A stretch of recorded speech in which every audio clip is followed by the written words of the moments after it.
मित्र हो, जय भीम. सर्वप्रथम महामानव भारतरत्न डॉक्टर बाबासाहेब आंबेडकर यांच्या स्मृतीला आदरपूर्वक आणि कृतज्ञतापूर्वक वंदन. महामानव डॉक्टर बाबासाहेब आंबेडकरांच्या 130व्या जयंती प्रित्यर्थ प्रज्ञा सूर्य ही व्याख्यानमाला आयोजित केल्याबद्दल आयोजकांचे मनापासून अभिनंदन. या व्याख्यानमालेमध्ये बहुआयामी डॉक्टर बाबासाहेब आंबेडकर, बहुआयामी महामानव डॉक्टर बाबासाहेब आंबेडकर या विषयावर विचार व्यक्त करताना मला अतिशय मनापासून आनंद वाटतो आहे. डॉक्टर बाबासाहेब आंबेडकर म्हणजे साक्षात प्रज्ञासूर्य. या प्रज्ञासूर्याला, या प्रज्ञा भास्कराच्या प्रतिभेला कुठल्याही देशांचं बंधन नव्हतं. अनेक शास्त्रांमध्ये, अनेक क्षेत्रांमध्ये त्यांनी लीलया अवगाहन केलं आणि प्रत्येक शास्त्रामध्ये, प्रत्येक क्षेत्रामध्ये आपल्या कर्तृत्वाचा मानदंड डॉक्टर बाबासाहेब आंबेडकरांनी निर्माण केला. या महामानवाच्या महान कार्यकर्तृत्वाची ओळख आज आपण करून घेणार आहोत. महामानव डॉक्टर आंबेडकरांच्या बहुआयामी व्यक्तित्वाच्या वेगवेगळ्या 12 पैलूंबद्दल आज आपण चर्चा करणार आहोत. ते 12 पैलू म्हणजे, पहिला पैलू म्हणजे ज्ञानमार्गी डॉक्टर बाबासाहेब आंबेडकर, दुसरा पैलू म्हणजे अर्थतज्ञ डॉक्टर आंबेडकर, तिसरा पैलू म्हणजे अर्थप्रशासक डॉक्टर आंबेडकर, चौथा पैलू म्हणजे समाज सुधारक डॉक्टर आंबेडकर, पाचवा पैलू म्हणजे शिक्षण तज्ञ डॉक्टर बाबासाहेब आंबेडकर, सहावा पैलू म्हणजे समाजशास्त्रज्ञ डॉक्टर आंबेडकर, सातवा पैलू म्हणजे मानववंशशास्त्रज्ञ डॉक्टर बाबासाहेब आंबेडकर, आठवा पैलू म्हणजे भारत देशाचे, स्वतंत्र भारताचे पहिले कायदा मंत्री, हा त्यांचा आठवा पैलू. नववा पैलू म्हणजे राजकीय मुत्सद्दी डॉक्टर आंबेडकर. 10वा पैलू म्हणजे भारतीय संविधानाचे प्रमुख शिल्पकार डॉक्टर आंबेडकर. 11वा पैलू म्हणजे भाषावार प्रांतरचनेचे विश्लेषक. आणि 12वा पैलू म्हणजे बौद्ध धम्म चक्र प्रवर्तक डॉक्टर बाबासाहेब आंबेडकर. या सगळ्या पैलूंचा आपण थोडक्यात परिचय करून घेणार आहोत. तर सुरुवात करूया ज्ञानमार्गी डॉक्टर बाबासाहेब आंबेडकर. डॉक्टर बाबासाहेब आंबेडकरांचं शालेय शिक्षण साताऱ्याला सुरू झालं आणि नंतर मुंबईच्या एल्फिस्टन हायस्कूल मध्ये त्यांनी ते पूर्ण केलं. महाविद्यालयीन शिक्षण त्यांनी मुंबईच्या एल्फिस्टन कॉलेज मधून घेतलं आणि तिथे त्यांनी BA ची डिग्री मिळवली.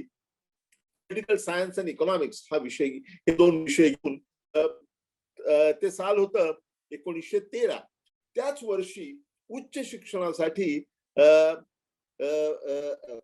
सयाजीराव गायकवाड, बडोद्याचे महाराजा सयाजीराव गायकवाड यांनी दिलेल्या शिष्यवृत्तीचा फायदा घेऊन डॉक्टर आंबेडकर किंवा त्यावेळेचे भीमराव आंबेडकर हे अमेरिकेला गेले आणि अमेरिकेच्या कोलंबिया विद्यापीठातून न्यूयॉर्कला असलेल्या अमेरिकेच्या अत्यंत नावाजलेल्या कोलंबिया विद्यापीठातून त्यांनी 1915 साली MA ची डिग्री मिळवली.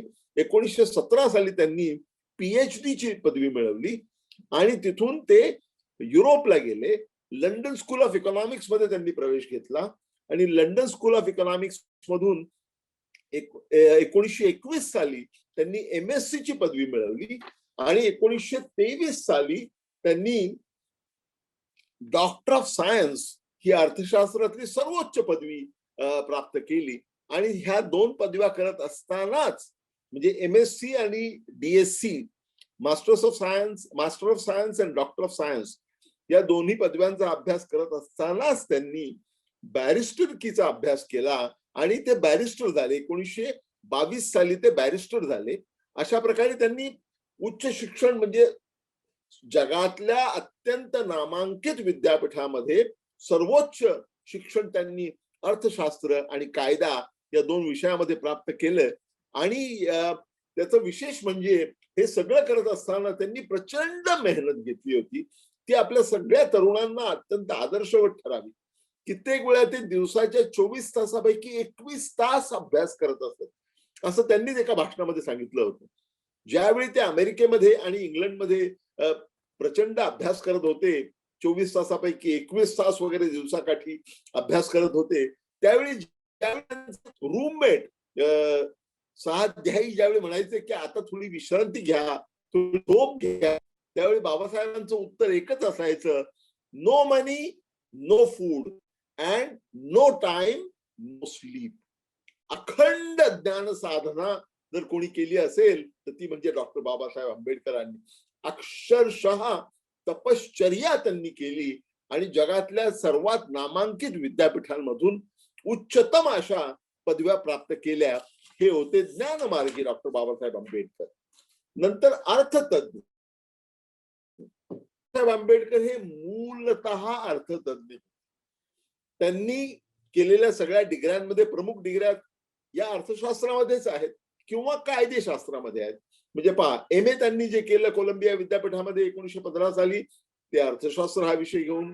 1917 साली त्यांनी कोलंबिया विद्यापीठातून PhD केलं विषय घेऊन. नंतर 1923 साली त्यांनी इंग्लंडला जाऊन लंडन स्कूल ऑफ इकॉनॉमिक्स मधून डॉक्टर ऑफ सायन्सची पदवी मिळवली, ती देखील अर्थशास्त्र हाच विषय घेऊन.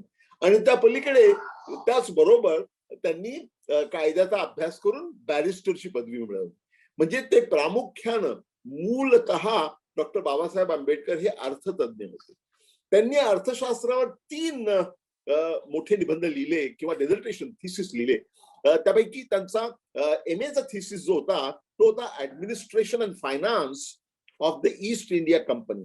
ईस्ट इंडिया कंपनी बद्दल, त्या कंपनीच्या ऍडमिनिस्ट्रेशन बद्दल, त्यांच्या फायनान्सेस बद्दल त्यांनी छोटा निबंध लिहिला होता. तो MAच्या पदवीसाठी लिहिला होता. परंतु PhDचा त्यांचा जो प्रबंध आहे तो फार लक्षणीय आहे. आणि डॉक्टर सायन्सचा जो आहे तो, हे दोन्ही ग्रंथ अतिशय मोठे ग्रंथ आहेत. हे दोन्ही अतिशय लक्षणीय आहेत. उदाहरणार्थ PhD साठी त्यांनी जो प्रबंध लिहिला त्याचं शीर्षक होतं the evolution of provincial finances in British India. काय आहे नेमकं त्याच्यामध्ये? अगदी थोडक्यात सांगायचं तर असं म्हणता येईल, सोप्या भाषेत सांगायचं असं म्हणता येईल की ब्रिटिशांच्या काळचं केंद्र सरकार आणि त्यावेळी उपस्थित असलेली राज्य, ज्यांना प्रॉव्हिन्सेस म्हणायचे, आपण ज्यांना आता स्टेट्स म्हणतो त्यांना त्यावेळी प्रॉव्हिन्सेस म्हणायचे. तर ब्रिटिश केंद्र सरकार आणि ब्रिटिश राज्य सरकार किंवा प्रोव्हिन्सेस यांच्यामधल्या वित्तीय संबंधांची 1833 पासून 1921 पर्यंत केंद्र आणि राज्य सरकारमधल्या आर्थिक संबंधांचं अतिशय मार्मिक विश्लेषण हे डॉक्टर आंबेडकरांनी आपल्या PhDच्या प्रबंधामध्ये केलेलं आहे. आणि ते करत असताना केंद्र सरकार आणि राज्य सरकार यांचं नातं कसं असावं याच्याबद्दल, कसं होतं याचं वर्णन केल्यानंतर, याचं विश्लेषण केल्यानंतर ते कसं असायला हवं याची मीमांसा डॉक्टर बाबासाहेब आंबेडकरांनी त्यामध्ये केलेली आहे. नंतर त्यांची DSc ची पदवी, डॉक्टर ऑफ सायन्सची पदवी, ही जी पदवी आहे त्यासाठी त्यांनी लिहिला होता प्रबंध. त्याचं नाव होतं, शीर्षक होतं the problem of rupee, its origin and it's solution. म्हणजे भारतीय रुपयाचा प्रश्न, त्याचा उद्गम आणि त्यावरचे उपाय, असा तो प्रबंध आहे. हा प्रबंध म्हणजे त्यांचा अर्थशास्त्रावरचा अतिशय महान असा ग्रंथ आहे.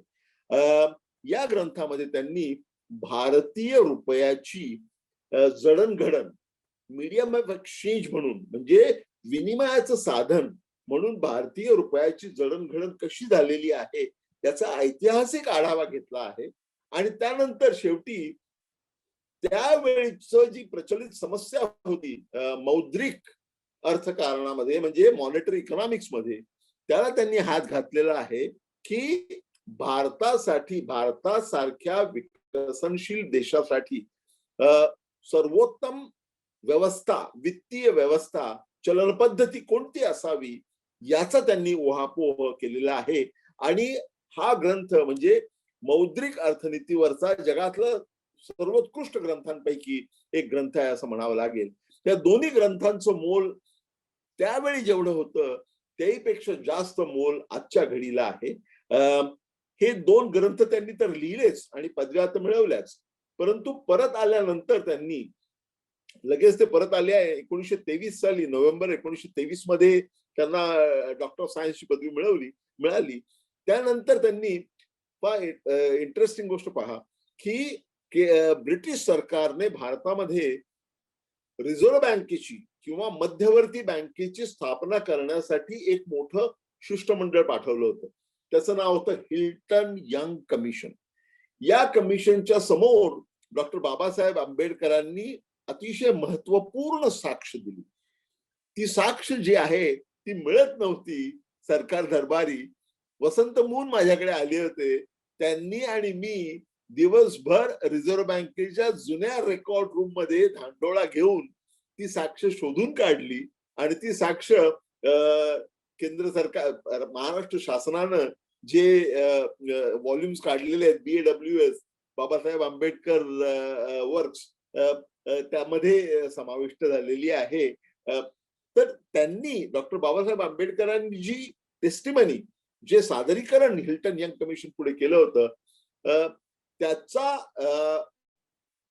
केवळ त्याचा नाही इतरांनी साक्षी दिल्या होत्या, परंतु हिल्टन यंग कमिशनने जो रिपोर्ट सादर केला केंद्र सरकारला, ब्रिटिश केंद्र सरकारला, त्या बळावर 8 वर्षे नंतर ही गोष्ट आहे 1926 आणि 1927 ची आणि त्यानंतर तब्बल 8 वर्षानंतर 1935 साली 1 एप्रिल रोजी भारतीय रिझर्व्ह बँकेची स्थापना करण्यात आली.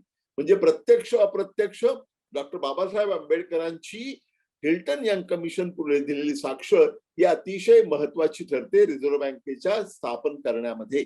रिझर्व्ह बँकेची स्थापना डॉक्टर आंबेडकरांनी केली असं म्हटलं जातं, ते चूक आहे.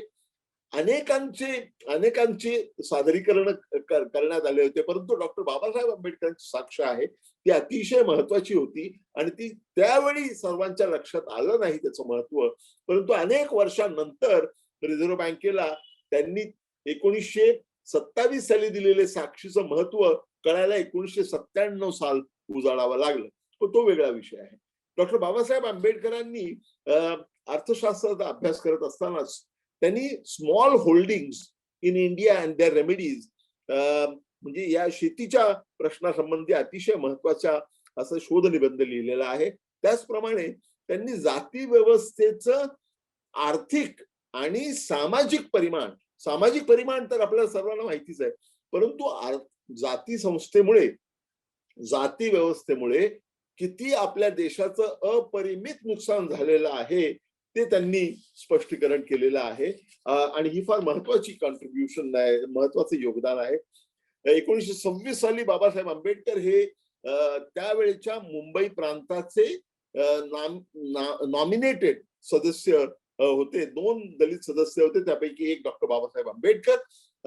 तर त्यांनी तिथे आणि नंतर निवडून आलेले सदस्य म्हणून विधानसभेमध्ये, मुंबई प्रांताच्या विधानसभेमध्ये त्यांनी सातत्यानं अतिशय अभ्यासपूर्ण असं वेगवेगळ्या बजेटचं विश्लेषण केलेलं आहे. म्हणजे राज्य सरकारच्या त्यावेळच्या मुंबई प्रांताच्या बजेटचं विश्लेषण केलेलं आहे आणि सगळ्या आर्थिक प्रश्नांवर आणि इतर अनेक प्रश्नांवरती, आर्थिक सामाजिक प्रश्नांवरती अतिशय उद्बोधक आणि अतिशय मार्मिक असं भाष्य त्यांनी मुंबई प्रांताच्या विधिमंडळामध्ये केलेलं आहे.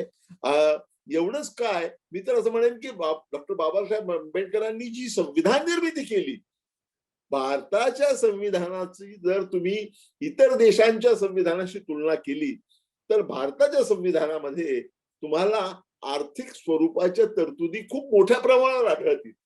इतर कुठल्याही देशाच्या कॉन्स्टिट्यूशन पेक्षा, संविधानापेक्षा भारतीय संविधानामध्ये आर्थिक स्वरूपाच्या तरतुदी या अधिक मोठ्या प्रमाणावर आहेत. याचं कारण भारतीय संविधानाचे प्रमुख शिल्पकार डॉक्टर बाबासाहेब आंबेडकर हे मूलतः अर्थतज्ञ होते, हे त्याचं कारण आहे. तिसरा मुद्दा जो आहे तो अर्थप्रशासक डॉक्टर आंबेडकर. बाबासाहेब आंबेडकर हे केवळ पुस्तकी तज्ञ नव्हते, त्यांचा व्यावहारिक असा दृष्टिकोन होता आणि त्याचा परिणाम असा झाला की पुढे अनेक वर्षांनंतर 1942 साली ज्यावेळी गांधीजींनी चले जावची चळवळ सुरू केली, त्यावेळी त्याला उत्तर म्हणून ब्रिटिश केंद्र सरकारने काही भारतीयांना मंत्रिमंडळात समाविष्ट करून घेतलं. ज्या 6 लोकांना भारतीय त्यांनी ब्रिटिश केंद्र सरकारने ब्रिटिश भारत सरकारने असं म्हणूया आपण, किंवा ब्रिटिश केंद्र सरकारने ज्या 6 भारतीयांना मंत्रिमंडळात सामील करून घेतलं, त्याला मंत्रिमंडळ म्हणत नव्हते, व्हॉइस रॉयज एक्झिक्युटिव्ह काउन्सिल. त्या 6 पैकी म्हणजे 6 युरोपियन होते, मेनली ब्रिटिश, आणि उरलेले 6 भारतीय होते. त्यामध्ये एक सदस्य होते, मंत्री होते, ते म्हणजे डॉक्टर बाबासाहेब आंबेडकर. बाबासाहेब आंबेडकरांनी मंत्रिमंडळात म्हणजे ब्रिटिश केंद्र सरकारच्या मंत्रिमंडळात प्रवेश केल्यानंतर जी कामगिरी केलेली आहे ती अर्थप्रशासक म्हणून कामगिरी विलक्षण आहे. त्यांच्याकडे खाती काय काय होती पहा तुम्ही. लेबर अँड एम्प्लॉयमेंट म्हणजे रोजगार, सेंट्रल पब्लिक वर्क्स CPWD ज्याला म्हणतात आता, नंतर एनर्जी, नंतर वॉटर मॅनेजमेंट आणि मिनरल्स. आणि या सगळ्या क्षेत्रामध्ये डॉक्टर बाबासाहेब आंबेडकरांनी अतिशय लक्षणीय कामगिरी ब्रिटिश सरकारमध्ये राहून केलेली आहे. म्हणजे ब्रिटिशांच्या भारतातल्या केंद्र सरकारमध्ये राहून केलेली आहे. उदाहरणार्थ भारतामध्ये एम्प्लॉयमेंट एक्सचेंजेस किंवा सेवायोजन कार्यालयांचं जाळं उभं करण्याची कल्पना कोणी पुढे मांडली आणि राबवली? डॉक्टर आंबेडकरांनी. स्किल डेव्हलपमेंट, कौशल्य विकास, ज्याला आता इतकं महत्व आलेलं आहे, भारतामध्ये पहिल्यांदा स्किल डेव्हलपमेंटचं शासकीय पातळीवरती सुरुवात कोणी केली असेल तर ती डॉक्टर आंबेडकरांनी केलेली आहे. त्याचप्रमाणे कामगारांच्या संबंधित कामगार कल्याणाचे अनेक कायदे जे आता झालेले आहेत त्या सगळ्यांची सुरुवात ही डॉक्टर आंबेडकरांनी केलेली आहे. म्हणजे त्यामध्ये कामाचे तास कमी करणे, म्हणजे कामाचे तास पूर्वी जे 12 तास दिवसाला असायचे औद्योगिक कामगारांसाठी ते 8 तास करणे, नंतर minimum wages, medical facilities, housing facilities, paid leave, पगारी रजा, मॅटर्निटी लीव्ह, प्रसूतीपूर्व रजा, या सगळ्या प्रोव्हिजन्स ज्या आहेत त्याची सुरुवात, कामगार कल्याण कायद्याची सुरुवात ही डॉक्टर आंबेडकरांनी केलेली आहे ब्रिटिश सरकारमध्ये मंत्री असताना. आणि भारताची जी जलनीती आहे ती आणि सेंट्रल वॉटर कमिशनची स्थापना, या ही 2 गोष्टी त्यांनी वॉटर मॅनेजमेंटच्या बद्दल केलेल्या आहेत ज्या ऐतिहासिक स्वरूपाच्या आहेत. नंतर दामोदर व्हॅली प्रोजेक्ट असेल किंवा हिराकुंड डॅम असेल ओरिसा मधला, याच्या सगळ्या टेक्निकल डिटेल्स मध्ये जाऊन त्यांनी बाबासाहेब आंबेडकरांनी हे 2 धरणांची उभारणी केली. नंतर establishment of central electricity authority, केंद्रीय काय म्हणता येईल त्याला, सेंट्रल इलेक्ट्रिसिटी अथॉरिटीचं निर्माण जर कोणी केलं असेल तर सुरुवात केली ती डॉक्टर बाबासाहेब आंबेडकरांनी. एवढंच काय, खनिजांबद्दल, मिनरल्स बद्दल आपल्या देशाची नीती काय असावी, पहिली जी नीती मांडण्यात आली खनिजांबद्दल ती नीती मांडली डॉक्टर बाबासाहेब आंबेडकरांनी ब्रिटिशांच्या मंत्रिमंडळात भारतीय केंद्र सरकारमध्ये काम करत असताना.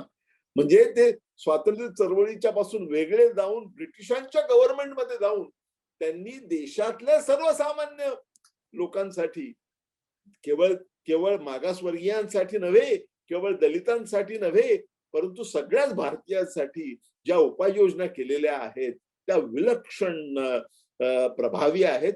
आणि म्हणून अर्थप्रशासक म्हणून डॉक्टर बाबासाहेब आंबेडकरांची थोरवी देखील खूप मोठी आहे. चौथा मुद्दा आहे तो म्हणजे समाज सुधारक डॉक्टर आंबेडकर.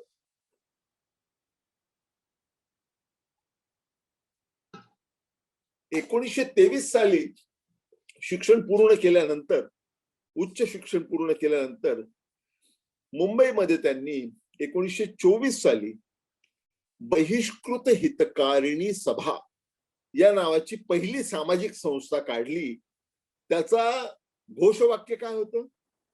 त्याचं घोषवाक्य होतं जे आपल्याला सगळ्यांना आता ठाऊक झालेलं आहे, शिका, संघटित व्हा आणि संघर्ष करा.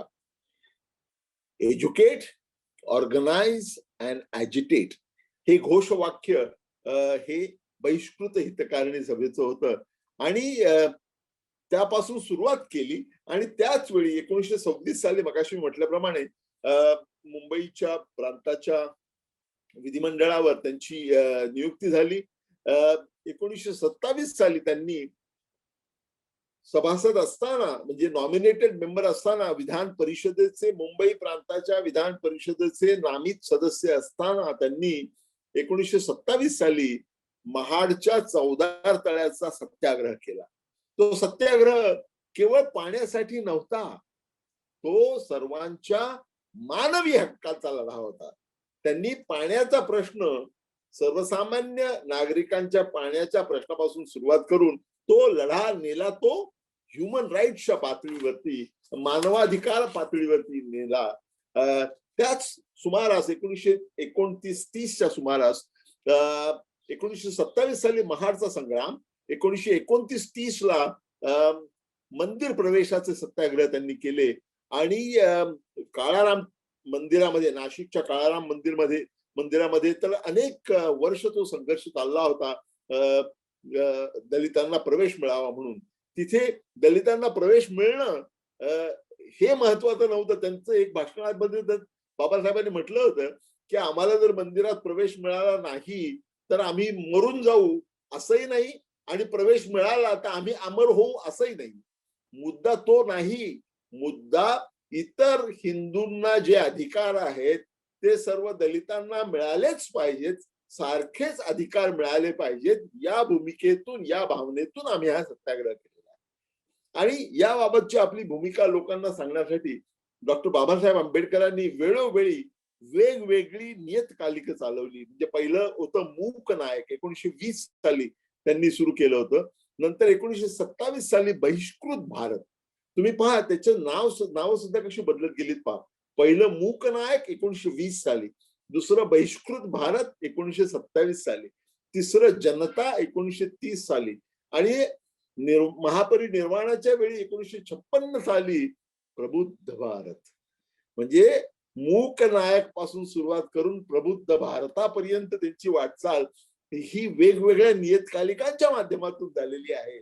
आणि या सगळ्या नियतकालिकांमध्ये डॉक्टर बाबासाहेब आंबेडकरांनी जे लिखाण केलेलं आहे, तुम्हाला सांगतो, मराठी भाषेवर एवढं असामान्य प्रभुत्व असलेल्या फार कमी व्यक्ती आपल्याकडे होऊन गेलेल्या आहेत. असामान्य प्रभुत्व. इंग्रजीवरती तर प्रभुत्व होतच, परंतु मराठी भाषेवरती त्यांचं जे असामान्य प्रभुत्व होतं त्याची प्रचिती आपल्याला त्यांची सगळी नियतकालिकं आणि त्यामध्ये केलेलं लिखाण त्यामधून घेऊ शकते आपल्याला. बाबासाहेब आंबेडकरांची स्ट्रॅटेजी अशी होती, रणनीती अशी होती, पहिली 10 वर्ष, समाजकारणातली पहिली 10 वर्ष, म्हणजे 1924 पासून 1934-35 पर्यंत पहिली 10-11 वर्ष त्यांनी हिंदू धर्माच्या चौकटीत राहूनच त्याच्यामध्ये सुधारणा करण्याचा प्रयत्न केला. मग त्यामध्ये पाण्यासाठी केलेला महाडचा संग्राम असेल किंवा मंदिर प्रवेशाचा, काळाराम मंदिराचा सत्याग्रह असेल, हे सगळे सत्याग्रह जे होते ते हिंदू धर्माच्या चौकटीत राहूनच केले होते. परंतु 10 वर्षानंतर, 11 वर्षानंतर एक वेळ अशी आली की त्यांना असं वाटलं की आपले हे सगळे प्रयत्न निष्फळ आहेत, आणि त्यामुळे त्यांनी 1935 साली घोषणा केली की मी हिंदू धर्मात जन्माला आलो असलो तरी मी हिंदू म्हणून मरणार नाही. ही घोषणा त्यांनी 1935 साली नाशिक जिल्ह्यामधल्या येवला या ठिकाणी केली होती. आणि त्यानंतर 21 वर्षानंतर त्यांनी हिंदू धर्माचा त्याग करून बौद्ध धर्माचा स्वीकार केला. ते नंतर पुढे येणारच आहे. तर बाबासाहेब समाज सुधारक म्हणून सुद्धा किती मोठे होते याची प्रचिती यातून येऊ शकते. 5वा मुद्दा आहे शिक्षण तज्ञ. डॉक्टर बाबासाहेब आंबेडकर हे शिक्षण तज्ञ, म्हणजे खूप मोठे शिक्षण तज्ञ होते. त्यांची बहिष्कृत हितकारिणी सभा ही संस्था, त्याचं उद्दिष्टच मुळी शिक्षणाचा प्रसार करणं, संस्कृतीचा प्रसार करणं ही होती.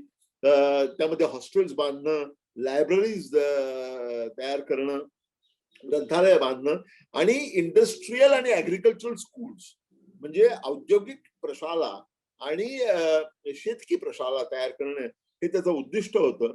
आणि त्यांनी मुंबई प्रांताच्या विधिमंडळामध्ये काम करत असताना, म्हणजे 1926 पासून पुढे सातत्यानं शिक्षण या विषयावरती ते बोललेले आहेत. आर्थिक विषयावर जेवढं पोटतिडकीने डॉक्टर आंबेडकर बोलले तेवढंच शिक्षणासारख्या विषयावर बोललेले आहेत. आणि ज्यावेळी मुंबई विद्यापीठाच्या सुधारणेचा कायदा आला होता त्यावेळी बाबासाहेब आंबेडकरांनी त्यामध्ये अतिशय हिरिरीने भाग घेऊन मोठा रिपोर्ट सादर केला होता. पुढे 1945 साली बाबासाहेब आंबेडकरांनी पीपल्स एज्युकेशन सोसायटीची स्थापना केली आणि त्या संस्थेच्या वतीनं त्यांची स्वतःची संस्था त्यांच्या वतीनं त्यांनी मुंबईमध्ये सिद्धार्थ कॉलेजचं परिमंडळ तयार केलं. त्याचबरोबर औरंगाबादमध्ये मिलिंद कॉलेज. तुम्ही इथे लक्षात घ्या की अख्ख्या मराठवाड्यामध्ये शैक्षणिक संस्था अजिबात मुळात नव्हत्याच. अतिशय कमी शिक्षण संस्था होत्या. अशा वेळी बाबासाहेब आंबेडकरांनी तिथे मिलिंद कॉलेज सुरू करून एक सामाजिक क्रांती घडवून आणली असं म्हणता येऊ शकेल. त्यांच्या या सगळ्या शैक्षणिक संस्थांचं विशेषतः सिद्धार्थ कॉलेजची 2 वैशिष्ट्य ही मला मुद्दाम सांगावीशी वाटतात. पहिलं वैशिष्ट्य म्हणजे त्यांनी स्टुडंट पार्लमेंट चालू केलं. भारतातला तो पहिला प्रयोग होता.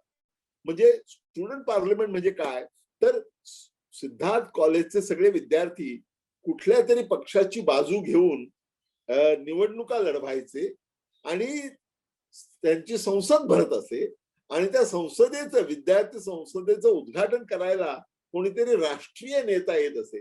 म्हणजे लोकशाही ही तरुणाईमध्ये चांगल्या प्रकारे रुजली पाहिजे, त्याचं शिक्षण चांगलं मिळालं पाहिजे म्हणून त्यांनी तो स्टुडंट पार्लमेंटचा उपक्रम चालू केला होता. बाबासाहेब आंबेडकरांना तर खरं म्हणजे राजकीय प्रशिक्षण देण्यासाठी एक मोठी संस्थाच काढायची होती. त्यांनी ती काढली सुद्धा होती 1956 साली, परंतु त्यांच्या महापरिनिर्वाणानंतर ती बंद पडली. दुसरं वैशिष्ट्य सिद्धार्थ कॉलेजचं असं होतं की आणि त्यांनी पुढाकार घेऊन डॉक्टर बाबासाहेब आंबेडकरांनी पुढाकार घेऊन मॉर्निंग कॉलेजेस चालू केले. तुम्ही किती मोठी गोष्ट आहे तुमच्या लक्षात येणार आहे. अनेकांनी आणि त्यामध्ये सगळेच आले, समाजाच्या सगळ्या घटकातल्या विद्यार्थी विद्यार्थिनींनी मॉर्निंग कॉलेजच्या माध्यमातून आपल्या करिअरला पुष्टी द्यायचा प्रयत्न केला.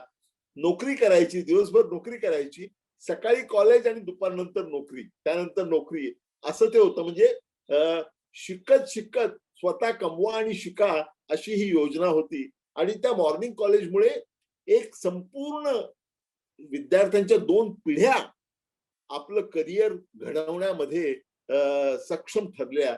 त्याचं श्रेय जातं हे मॉर्निंग कॉलेज जे सिद्धार्थ कॉलेजने सुरू केलं आणि त्यानंतर मुंबईतल्या अनेक कॉलेजेसने त्याची पाठपुरावा केला आणि त्याची कॉपी केली असं म्हणता येऊ शकेल. 6वा मुद्दा जो आहे तो समाजशास्त्रज्ञ डॉक्टर बाबासाहेब आंबेडकर. डॉक्टर बाबासाहेब आंबेडकर म्हणजे जाती अंतासाठी जो लढा आपल्या देशामध्ये अनेक वर्ष चाललेला आहे त्या लढ्याचे त्यावेळेचे प्रमुख सेनानी कोण असतील तर डॉक्टर बाबासाहेब आंबेडकर. 1936 साली फार इंटरेस्टिंग गोष्ट घडली. त्यावेळी लाहोर त्यावेळी आपल्या देशात होतं, अखंड भारतमध्ये. लाहोरला जात पात तोडक मंडळ नावाचं एक संस्था होती. त्या संस्थेने डॉक्टर आंबेडकरांना भाषण करायला, अध्यक्ष म्हणून भाषण करायला अॅन्युअल कॉन्फरन्स साठी बोलवलं आणि विषय दिला होता जातीभेद निर्मूलन, जाती संस्थेचं उच्चाटन किंवा निर्मूलन. आणि डॉक्टर आंबेडकरांना वेळ नसताना, प्रकृती अस्वास्थ्य असताना त्यांनी खूप मेहनत घेऊन आपलं भाषण तयार केलं. आणि ते भाषण तर आयोजकांनी त्यांना सांगितलं की तुमचं भाषण आम्हाला पाहण्यासाठी पाठवून द्या, आम्ही त्याच्या कॉपीज काढून ठेवू आणि त्या कॉपीज आम्ही तुमच्या भाषणाच्या वेळी वितरित करू. बाबासाहेबांनी आपला ड्राफ्ट पाठवून दिला. जात पात तोडक मंडळ हे जातपात तोडण्याचं काम करत होते, परंतु थोडस इकडे तर आंबेडकर इतके लोकशाहीवादी की त्या पुस्तकाची पुढची आवृत्ती पुढच्या वर्षी आली त्यावेळी त्यांनी महात्मा गांधींनी त्यांच्यावर केलेली टीका आणि त्याला दिलेलं उत्तर म्हणजे पॉइंट टू पॉइंट प्रत्येक मुद्द्याचा परामर्श घेणारं सणसणीत उत्तर त्यांनी दिलेलं आहे. म्हणजे एक छोटं उदाहरण म्हणून सांगतो की त्यामध्ये महात्मा गांधींनी असा युक्तिवाद केला होता. महात्मा गांधी हे वर्णाश्रम व्यवस्थेचे पूर्णपणे समर्थक होते आतापर्यंत. त्यांनी अशी भूमिका घेतली होती की जातीचं वाय काय आहे, कुठल्याही समाजाच्या स्थैर्यासाठी जाती व्यवस्था ही हवीच असते, सामाजिक स्थैर्यासाठी, ज्याला आर्थिक मध्ये डिव्हिजन ऑफ लेबर म्हणतात, श्रम विभागणीच्या तत्वाने असा युक्तिवाद महात्मा गांधी यांनी केला होता. त्याला उत्तर देताना डॉक्टर बाबासाहेब आंबेडकर म्हणाले की भारतामध्ये जी विभागणी झालेली आहे ती श्रमिकांची विभागणी नाही. It is not the division of labour. Superimposed on division of labour is division of labourers. श्रमांची विभागणी तर ती आहेच, परंतु श्रमांच्या वर आणखी एक विभागणी आहे, ती म्हणजे श्रमिकांची. तुमचा जन्म कोणत्या जातीत झालेला आहे त्यावरून ठरते. त्यामुळे हे क्षम्य असू शकत नाही. सामाजिक स्थैर्यासाठी this is not the division of labour. ही श्रम विभागणी नाही आणि श्रमिकांची विभागणी आहे. श्रम विभागणी हे नैसर्गिक तत्व आहे, श्रमिकांची विभागणी हे नैसर्गिक तत्व नाही आणि जगाच्या पाठीवर कुठेही ते झालेलं नाही. यावर मात्र महात्मा गांधींकडे उत्तर नव्हतं. पुढचा मुद्दा जो आहे, 7वा मुद्दा जो आहे, पैलू जो आहे, तो आहे मानववंश शास्त्रज्ञ डॉक्टर बाबासाहेब आंबेडकर. डॉक्टर बाबासाहेब आंबेडकरांनी विद्यार्थी दशेमध्ये एक निबंध लिहिला होता, caste in India their genesis mechanism and development. 25 वर्षाचं वय होतं त्यांनी ज्यावेळी लिहिला. अत्यंत ब्रिलियंट असा तो अप्रतिम निबंध आहे. पण त्यांनी अनेक वर्ष नंतर 1946 साली आणि 1948 साली 2 फार मोठे अभ्यासपूर्ण ग्रंथ लिहिले. दुर्दैवानं कोणी त्यांना चॅलेंज केलं नाही. त्यांनी असं म्हटलं होतं की माझ्या ग्रंथांना चॅलेंज करा ना तुम्ही, परंतु अनुल्लेखानं ज्यांना टाळण्यात आलं या दोन्ही ग्रंथांना, ज्याचा विषाद डॉक्टर आंबेडकरांना अगदी त्यांचं निधन होईपर्यंत वाटत राहिला. हे 2 ग्रंथ काय होते? 1946 मध्ये त्यांनी लिहिलं हू वेअर शूद्रास, शूद्र पूर्वी कोण होते, आणि 48 साली त्यांनी लिहिला the untouchables, who where they and Y they became untouchables. या शीर्षकामध्येच तुम्हाला सगळं मिळेल. त्यांनी अनेक अतिशय मूलगामी प्रश्न तिथे उपस्थित केले होते आणि अनटचेबल जे आहेत त्यांचं ओरिजिन कुठे, मूळ कुठे आहे, ते गावाच्या बाहेर का राहतात, ब्राह्मण हे शाकाहारी कधी झाले आणि का झाले, अशा अनेक प्रश्नांची त्यांनी ऐतिहासिक उकल केलेली आहे. अतिशय प्रभावी ग्रंथ आहेत. दुर्दैवानं भारतीय मानववंश शास्त्रज्ञांनी टीका करण्यासाठी सुद्धा त्याची दखल घेतली नाही. हे अतिशय दुर्दैवी आहे. त्या पुस्तकाच्या एका पुस्तकाच्या प्रस्तावनेमध्ये बाबासाहेबांनी म्हटलेलं आहे, अरे मी तुम्हाला धक्का देतो आहे, सांगा ना, दाखवा ना, याच्यात काय चुकीचं आहे, दाखवा तुम्ही. कोणी ते दाखवू शकलं नाही, म्हणून ते अनुल्लेखानं मारण्यात आलं. ही माझी तक्रार आहे. 8वा मुद्दा आहे भारत देशाचे पहिले कायदा मंत्री. 1947 साली भारत देश स्वतंत्र झाला. त्यानंतर कॉन्स्टिट्यूएंट असेंब्ली जी होती ती स्वातंत्र्य मिळण्याच्या आधी गठीत करण्यात आलेली होती आणि 9 डिसेंबर 1946 पासून ती कार्यरत झाली. आणि नंतर बाबासाहेब आंबेडकर स्वातंत्र्य मिळाल्यानंतर भारत देशाचे पहिले कायदा मंत्री झाले आणि कायदा मंत्री म्हणून त्यांची कारकीर्द आहे. कायदा मंत्री म्हणून ती अतिशय गाजली, पण वेगळ्या कारणास्तव गाजलेली आहे. ती गाजली याचं कारण आहे हिंदू कोड बिल.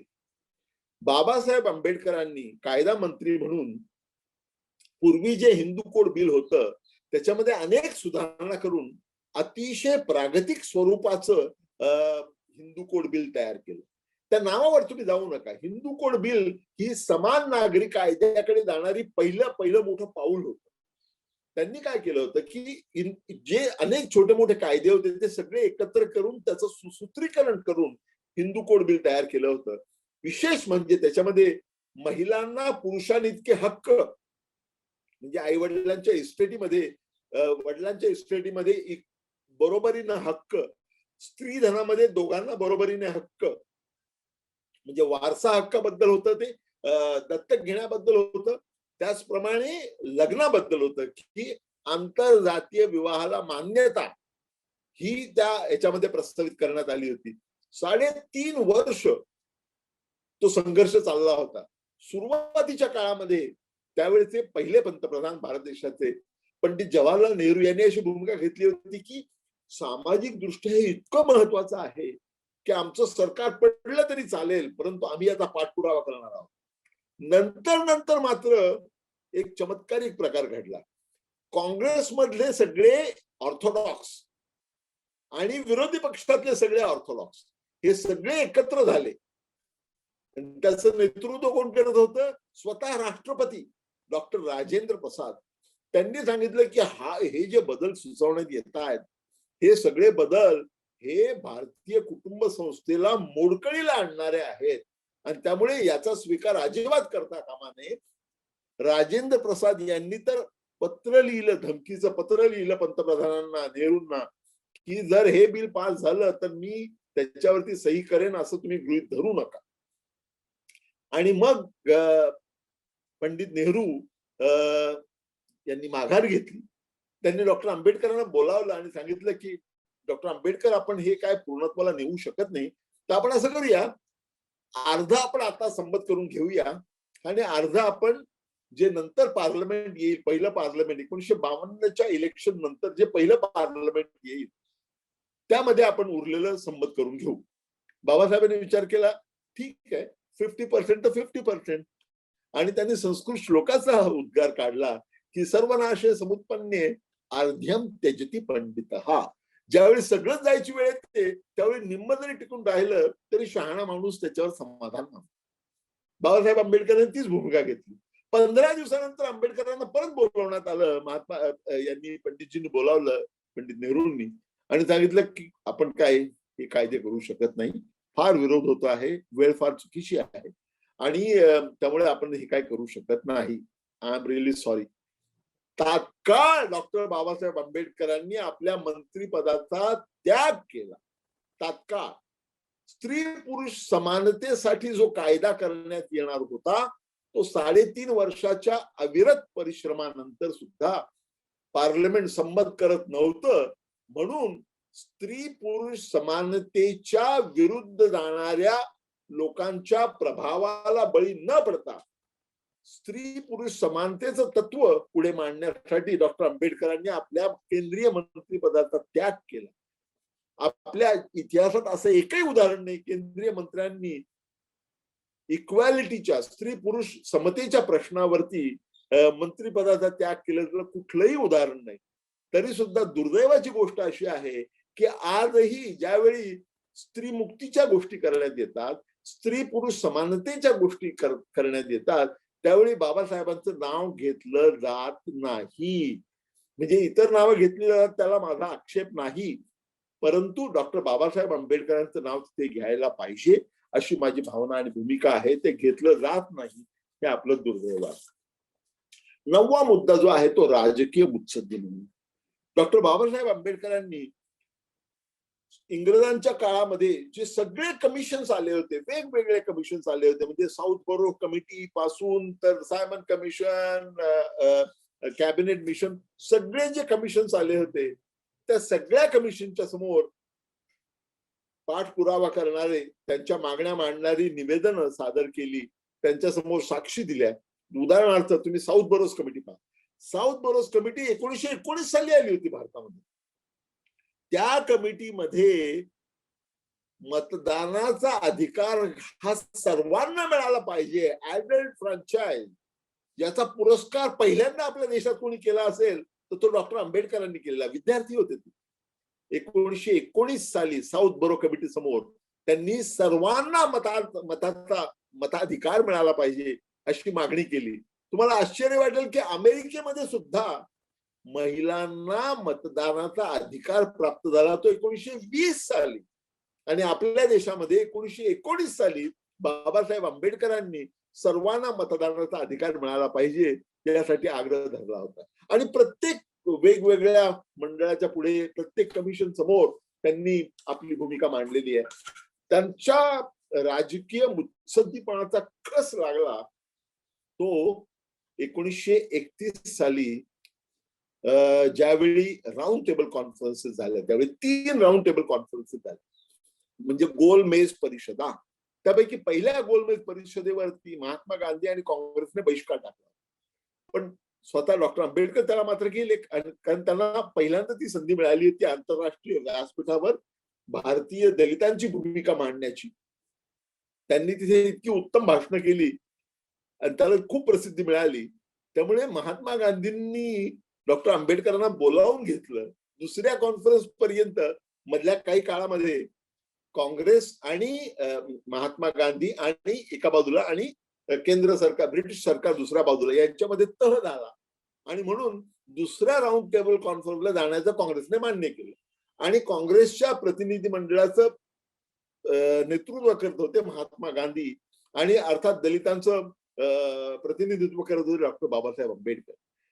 त्या सेकंड राऊंड टेबल कॉन्फरन्स मध्ये महात्मा गांधी आणि डॉक्टर आंबेडकर यांनी केलेली भाषणं, त्यांचा झालेला वाद हा मुळातूनच पाहण्यासारखा. मुद्दा तिथे होता, तो सगळा वाद मी सांगत नाही, पण एक सगळ्यात महत्वाचा मुद्दा होता तो दलितांना स्वतंत्र मतदारसंघ असावेत की असू नये.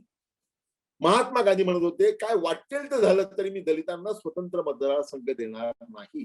त्या उलट आंबेडकरांचं म्हणणं असं होतं की दलितांना, डिप्रेस्ड क्लासेस म्हणायचे, त्यांना स्वतंत्र मतदारसंघ मिळालेच पाहिजेत. याच्यावरती बरंच रणकंदन झालं. त्यानंतर शेवटी असं ठरलं की हा विषय आपण ब्रिटिश पंतप्रधानांकडे सोपूया आणि त्यांनी घेतलेला निर्णय आम्ही सगळेजण शिरोधार्य मानू, असं सगळ्यांनी लिहून दिलं. महात्मा गांधींनी सुद्धा लिहून दिलं, डॉक्टर आंबेडकरांनी लिहून दिलं नाही. ते म्हणाले की आमची मागणी बरोबरच आहे, त्यामुळे लिहून द्यायचा प्रश्न येतो कुठे. नंतर महात्मा गांधींची खात्री होती की निर्णय आपल्याच बाजूला लागेल. मात्र काही महिन्यानंतर हे परत सगळं शिष्टमंडळ परत आलं भारतामध्ये आणि नंतर काही महिन्यानंतर ब्रिटिश सरकारचा निकाल जाहीर झाला, ज्याला कम्युनल अवॉर्ड म्हणतो. त्या कम्युनल अवॉर्ड मध्ये महात्मा गांधींची भूमिका नाकारण्यात आली होती आणि निर्णय दिला होता तो डॉक्टर बाबासाहेब आंबेडकरांच्या बाजूने, स्वतंत्र मतदारसंघाच्या बाजूने.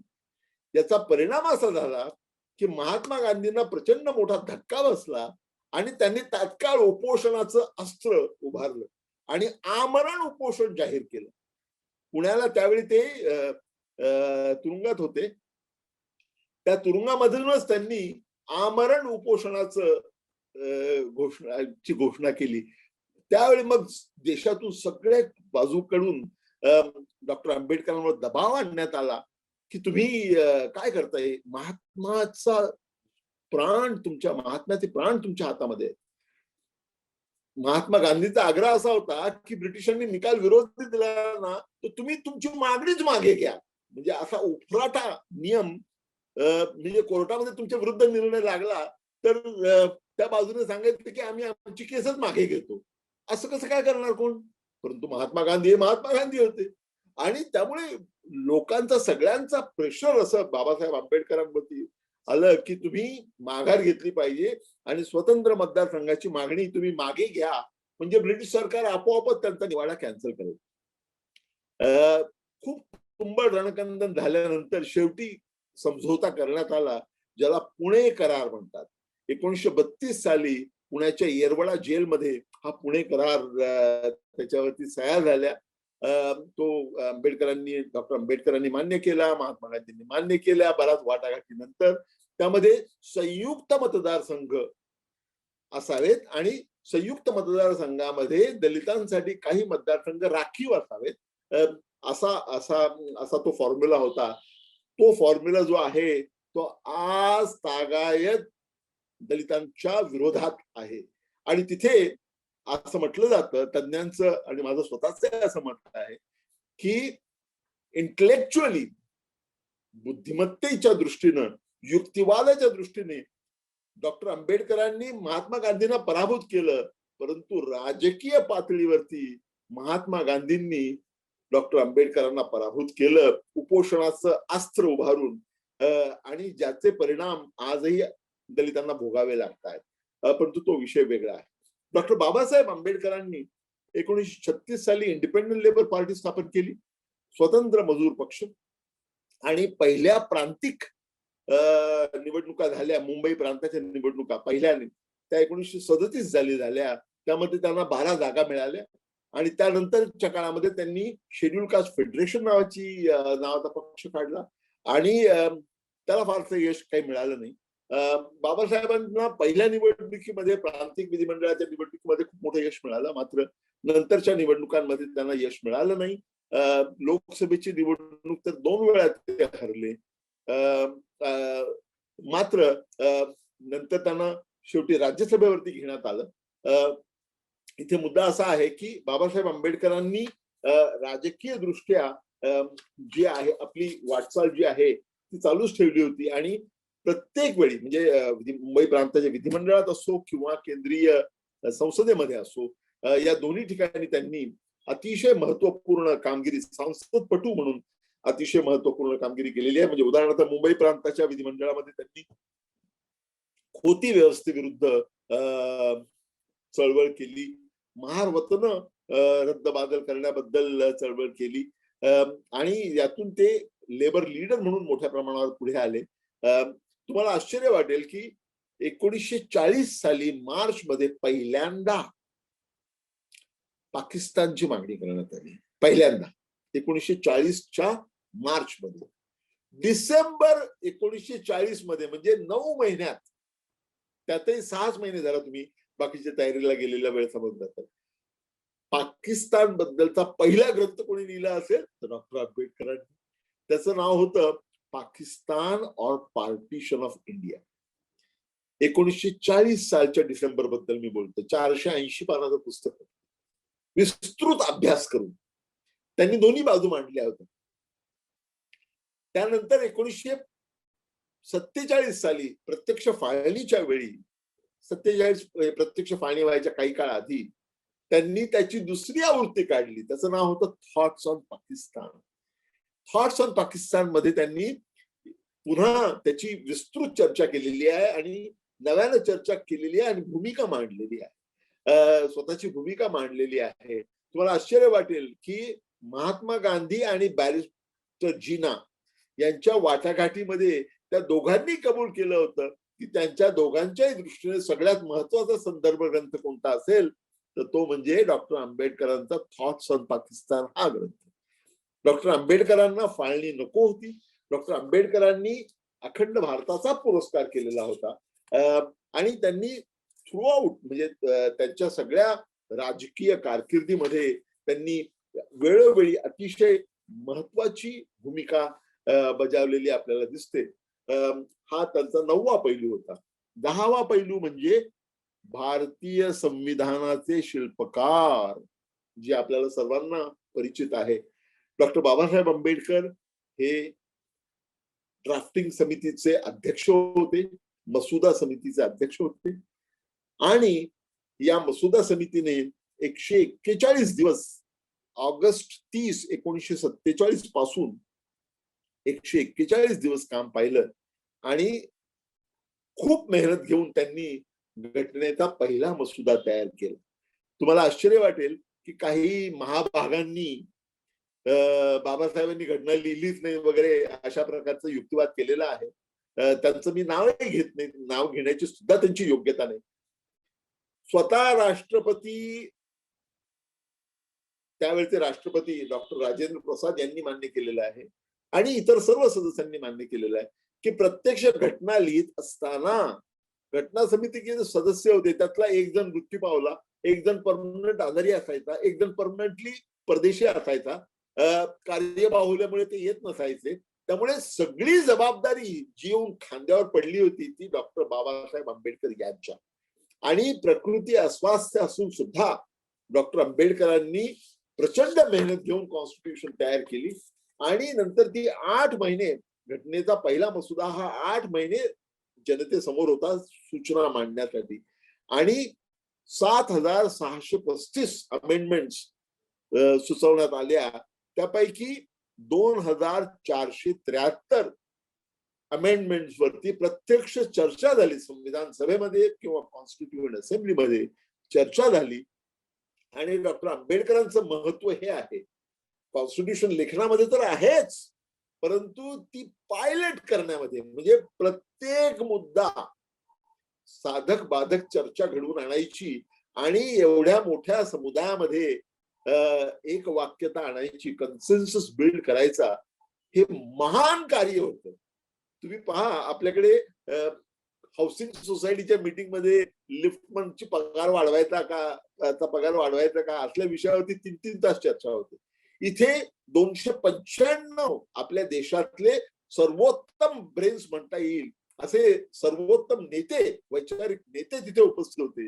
या 295 नेत्यांमध्ये एक वाक्यता साधायची प्रत्येक मुद्द्यावरती, हे किती कठीण काम आहे तुम्ही पहा. हे कठीण काम जे आहे ते साध्य केलं डॉक्टर आंबेडकरांनी. ज्या वेळी संविधान सभेमध्ये वाद होत असे, डॉक्टर आंबेडकर प्रत्येक मुद्द्याच्या दोन्ही बाजू समजावून सांगत असत, वादविवाद घडवून आणत असत आणि मग शेवटी त्याच्यावरती उपाय शोधण्याचं काम सुद्धा डॉक्टर आंबेडकर हेच करत असत. त्यामुळे पायलटिंगचं काम हे जे आहे, हे अतिशय, ज्याला भीमधनुष्य म्हणता येईल, ते उचलण्याचं काम डॉक्टर बाबासाहेब आंबेडकरांनी केलेलं आहे. तरी सुद्धा आपण कद्रू असे की आपण कधीच त्यांना भारतीय घटनेचे शिल्पकार म्हटलं नाही. तुम्हाला माहिती आहे का, भारतीय घटनेचे प्रमुख शिल्पकार त्यांना कोणी म्हटलेलं आहे? ते पंडित नेहरूंचं चरित्र लेखक, जो इंग्लिश मॅन होता, ब्रिटन होता, ब्रिटिश, त्याने म्हटलेलं आहे. त्याने म्हटलं की doctor Ambedkar is the principal architect of the Indian constitution and the field general of the campaign for a new constitution for India. तिथे आपण मान्यता त्यांना मिळालेली आहे. त्यानंतर कसं बसं लोकांनी नेत्यांनी, वेगवेगळ्या पक्षाच्या नेत्यांनी ऍक्सेप्ट केलेलं आहे, परंतु संविधानाचे प्रमुख निर्माते किंबहुना माझ्या मते भारतीय प्रजासत्ताकाचे निर्माते कोण असतील तर ते डॉक्टर बाबासाहेब आंबेडकर हेच आहे.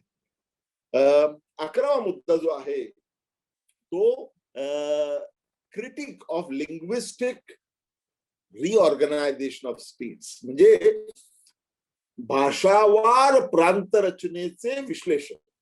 आता तुम्हाला वाटेल की हा विषय बिनमहत्वाचा आहे, किती राष्ट्रीय दृष्ट्या महत्वाचा आहे. पहा, 1953 साली फाजल अली यांच्या अध्यक्षतेखाली एक समिती नेमण्यात आली होती आणि त्या समितीने रिपोर्ट दिला.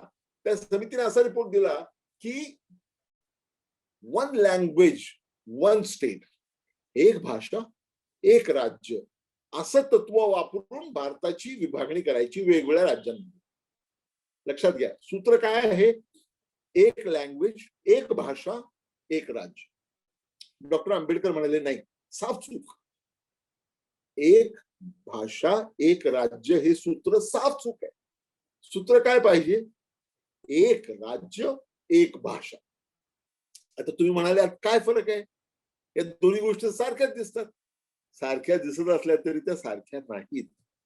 बाबासाहेबांनी असं पहिल्यांदा मांडलं की जर तुम्ही फाजल अलीचा रिपोर्ट स्वीकारून असं जर तत्व स्वीकारलं, एक भाषा एक राज्य, तर उत्तरेकडे हिंदी भाषेचं प्राबल्य इतकं आहे की त्यामुळे काय होईल की उत्तरेकडे मोठ्या आकाराची परंतु संख्येनं कमी अशी राज्य निर्माण होतील आणि दक्षिणेकडे मात्र आकाराने छोटी परंतु संख्येनं अनेक अशी राज्य तयार होतील. आणि यातून उत्तरेकडची राज्य आणि दक्षिणेकडची राज्य यांच्यामध्ये वाद निर्माण होऊ शकतो आणि हे भारताच्या सार्वभौमतेला एक आव्हान ठरणार आहे. किती पुढचा विचार त्यांनी केला होता पहा. त्यामुळे त्यांनी सांगितलं की एक राज्य एक भाषा हे सूत्र असलं पाहिजे. म्हणजे एका राज्याची भाषा एक, म्हणजे हिंदी भाषक 3-4 राज्य असू शकतात. जर तुम्ही हिंदी भाषेचं सगळं एकच राज्य केलं तर पूर्ण नॉर्थ इंडिया, उत्तर भारत हा त्याच्यामध्ये येईल. आणि तसंच आपल्याकडे झालेलं आहे. उत्तर भारताचं त्रिभाजन करावं अशी भूमिका डॉक्टर आंबेडकरांनी मांडली. मध्य प्रांत, सेंट्रल प्रॉव्हिन्सेस त्याचं विभाजन करावं आणि बिहारचं विभाजन करावं अशी भूमिका डॉक्टर आंबेडकरांनी मांडली आणि त्यांनी ग्राफ वगैरे काढून दाखवले की कसं विभाजन करता येईल, कसं त्रिभाजन करता येईल. मात्र दोन गोष्टी त्यातल्या मान्य झालेल्या आहेत. एक तर विभाजन जे आहे बिहारचं विभाजन ते 2002 साली झालं. नंतर याचं विभाजन जे आहे सेंट्रल प्रॉव्हिन्सेसचं ते 2002 साली झालं. उत्तर प्रदेशचं त्रिभाजन मात्र होऊ शकलेलं नाही. बाबासाहेब आंबेडकरांची हीच भूमिका होती की छोट्या छोट्या आकाराची अनेक राज्य असली पाहिजेत. खूप मोठी राज्य आणि खूप छोटी राज्य असा भेदभाव असता कामा नये आणि उत्तर आणि दक्षिण यांच्यामध्ये एक बॅलन्स साधला गेला पाहिजे. दिल्ली जशी उत्तरेमध्ये राजधानी तशी हैदराबाद ही दक्षिणेकडे एक राजधानी असली पाहिजे असाही त्यांनी युक्तिवाद केला होता. इथे मुद्दा असा आहे की बाबासाहेब आंबेडकरांचं दूरदर्शित्व दाखवणारी हा पैलू आहे. आणखी एक पैलू आहे.